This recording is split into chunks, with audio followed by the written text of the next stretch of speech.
Only on Fox tonight, rounded up, sent away, and incarcerated behind barbed wire. It's been nearly 80 years, but the history of Japanese American internment camps still haunts the victims. Our crew met with survivors punished for looking like the enemy during World War II and now telling their stories while they still can. Tonight, we take you to one of the largest former internment camps in the United States. Justin Lum reports from Poston, Arizona. There's tranquility in this space. Underneath the endless sky is a reminder in the desert where a piece of history is preserved. It's why the journey here is more important than ever. Nearly 8 decades later, the purpose to pay homage and to never forget. The fear on my mother's face, that's ingrained in my memory. It's a part of who I am today. Dozens of Japanese Americans make the Poston Pilgrimage. First, second, and third generations gathering at this monument, looking back on how one day changed the world. Along came December 7th, 1941. A date which will live in infamy. 2,400 Americans killed and 1,200 wounded in Hawaii. Japan's surprise attack on Pearl Harbor leaves the Pacific Fleet's battleships decimated. America enters World War II. President Roosevelt issues Executive Order 9066, authorizing forced removal of Japanese Americans from the West Coast. Nearly 120,000 Japanese people living in the U.S., 70,000 of them are American citizens. They're sent to 10 internment camps outside restricted military zones. 2 of the camps are built in Arizona. Forced to leave their homes, businesses, and everything they knew, nearly 18,000 people of Japanese descent came here. Most of them from California, now in the Sonoran Desert for the first time. And just 12 miles south of Parker, Arizona, these families would be imprisoned at the Poston Relocation Center.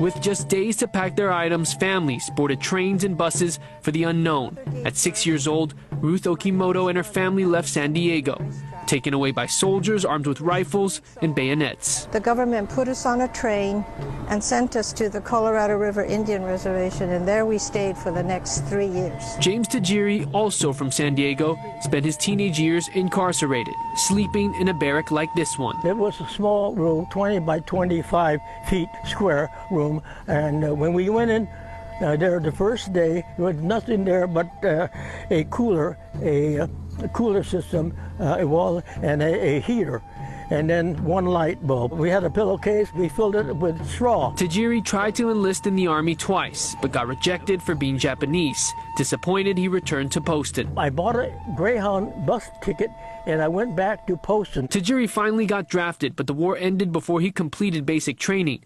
He still went on to do tours in Korea, Japan, and Vietnam. 20 years in the military.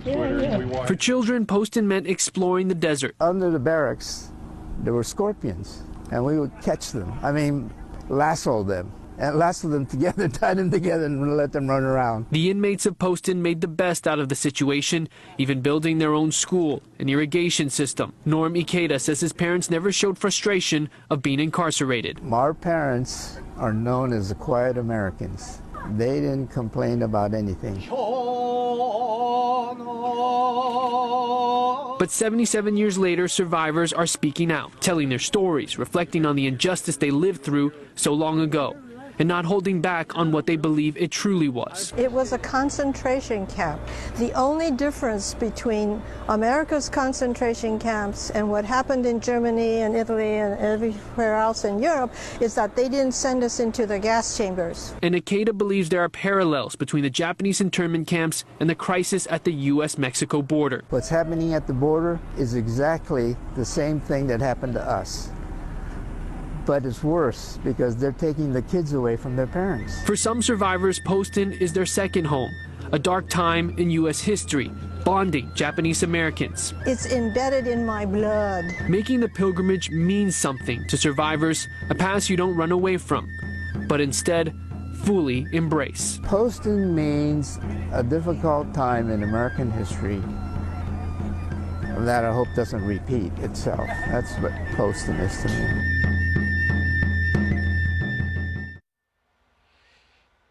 In 1988, President Ronald Reagan signed the Civil Liberties Act, legislation with a formal apology that paid $20,000 to each surviving victim who made it out of those camps.